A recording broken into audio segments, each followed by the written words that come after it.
একদিন বন্ধ থাকার পর শেয়ার বাজারে লেনদেন শুরু হলেও সরকারের পক্ষ থেকে টানা দরপতন সহ বর্তমান পরিস্থিতিতে সুনির্দিষ্ট কোনো ঘোষণা না আসায় বিক্ষোভে ফেটে পড়েন বিনিয়োগকারীরা।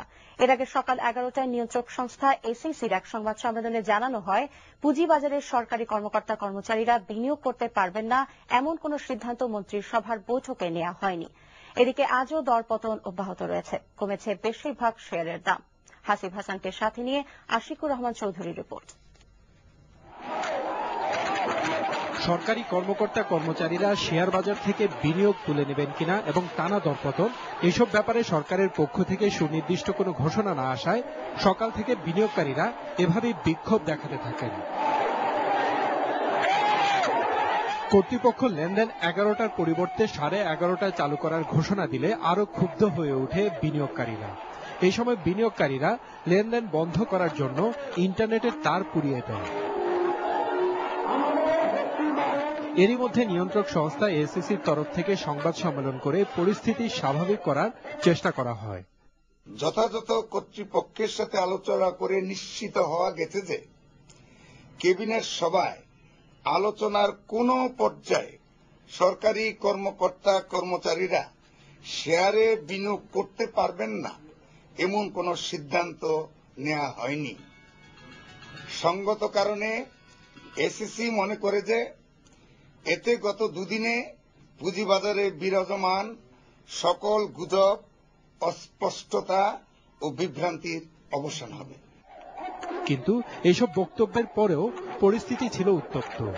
বিনিয়োগকারীরা তখন লেনদেন বন্ধ রাখার দাবি জানাচ্ছিলেন বারবার। লেনদেন শুরুর পর ডিএসসির প্রধান ফটক বন্ধ করে সেখানে দাঁড়িয়ে থাকে পুলিশ। এদিকে লেনদেনের সূচনাতেই সূচক 250 পয়েন্ট পড়ে যায়। Ashiqur Rahman Chowdhury, NTV news, Dhaka. মতিঝিল এলাকায় ঢাকা স্টক এক্সচেঞ্জের কাছে আছেন আমাদের স্টাফ রিপোর্টার হাসিব হাসান। টেলিফোনে তার সঙ্গে সরাসরি কথা বলছি। হাসিব, ওখানকার পরিস্থিতি এখন কেমন? বিনিয়োগকারীদের বিক্ষোভ কি চলছে এখনো? হ্যাঁ, আপনি যেমনটা বলছিলেন, এখনো বিনিয়োগকারীরা বিক্ষোভ করছেন। মতিঝিলের শাপলা চত্বর থেকে ইত্তেফাক মোড় পর্যন্ত পুরো রাস্তা বিক্ষিপ্তভাবে বিনিয়োগকারীরা অবস্থান করছেন এবং তারা একই দাবি তুলছেন, সেটি হলো লেনদেন বন্ধ করতে হবে এবং সুনির্দিষ্ট ঘোষণা আসতে হবে যাতে অব্যাহতভাবে পতন না হয়। এবং বিনিয়োগকারীদের মধ্যে একজন একটু আগে অসুস্থ হয়ে পড়েন এবং তাকে একটি হাসপাতালে নিয়ে যাওয়া হয়েছে এবং পুলিশ প্রথমবারের মতো বিনিয়োগকারীদের ছত্রভঙ্গ করতে 5 মিনিট আগে বিনিয়োগকারীদের ধাওয়া করে। এর মাঝখান থেকে দুজনকে আটক করে নিয়ে যায় এবং তাদের কি পরে ছেড়ে দেওয়া হয়েছে কিনা এ ব্যাপারে এখন আমরা নিশ্চিত হতে পারিনি।